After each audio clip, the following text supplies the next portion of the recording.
જય શ્રી કૃષ્ણ. શ્રીનાથજી ચરિત્રામૃતમાં ગોળિયાઓની શ્રીજીની સેવાથી નિવૃત્તિની યોજનાનો ભાગ 3 અને 4. શ્રી ગુસાઈજી કહે છે, હા અધિકારીજી, અમે પણ ચૂપ રહ્યા. શ્રી ગોવર્ધન ધરણની ઝીણામાં ઝીણી વાતથી અમે વાકેફ છીએ, પરંતુ જે મજબૂરી તમારી હતી એ જ અમારી પણ હતી. આ એક એવું ધર્મ સંકટ ઊભું થયું છે કે એમાં અમે કે તમે કંઈ કરી શકીએ એમ નથી. શ્રી ગોવર્ધન ધરણ પોતે જ એવી કંઈક લીલા કરશે અને આપણી મૂંઝવણ ટાળશે. એમણે તમને જે પ્રમાણે પ્રેરણા કરી હોય એ પ્રમાણે તમે આગળ વધો અને યશસ્વી બનો. શ્રી ગોવર્ધન ધરણ તમારું યશ ફેલાવવા ઈચ્છે છે, એટલે જરૂરથી તમે આ વિકટ કાર્યમાં સફળતા મેળવશો.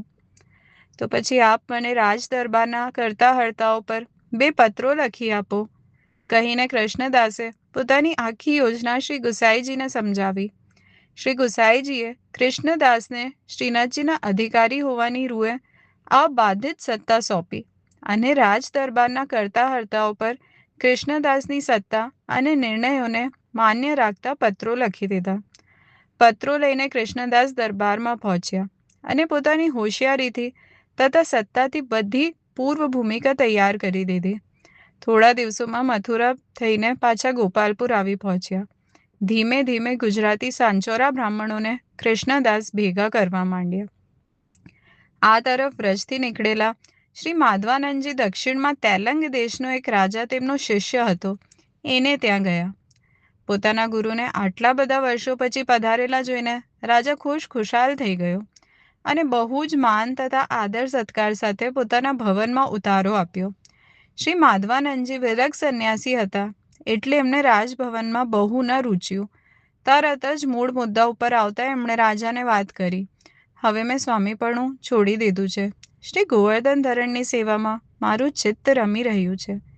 એમણે મને ખાસ આજ્ઞા કરીને અસલ મલ્યાગાર ચંદન લાવવા રવાના કર્યો છે. તેથી અહીં વધારે ન રોકાતા હું મલ્યાચલ પર્વત ઉપર જઈશ અને ત્યાંથી મલ્યાગર ચંદન લાવીને શ્રી ગોવર્ધનનાથજીને સમર્પીશ. આપ ભલે સ્વામીપણું છોડી દીધું, પરંતુ મેં આપનું શિષ્યપણું થોડું છોડી દીધું છે. મારી પાસે અસલ મલ્યાગર ચંદન છે.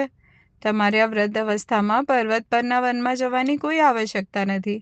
મારી પાસેના ચંદનમાં એવો ગુણ છે કે ઉકળી રહેલા કડકડતા 1.25 મણ તેલમાં પણ જો ફક્ત 1 તોલો ચંદન નાખું ને તો એ ઉકળતું તેલ તરત શાંત થઈ જાય, શીતલ થઈ જાય. એવા ચંદન કાષ્ઠના મારી પાસે 2 ભારા છે. મારા તરફથી આપને હું ગુરુ દક્ષિણા તરીકે બંને ભારા ભેટમાં ધરું છું. આપ જરૂરથી એ ચંદન શ્રી ગોવર્ધનનાથજીના શ્રી અંગે સમર્પો અને મને પણ એમના દર્શન કરાવો. હું પણ આપની સાથે આવું છું. રાજાએ પોતાના ગુરુને દીનતાપૂર્વક વિનંતી કરી. જય શ્રી કૃષ્ણ.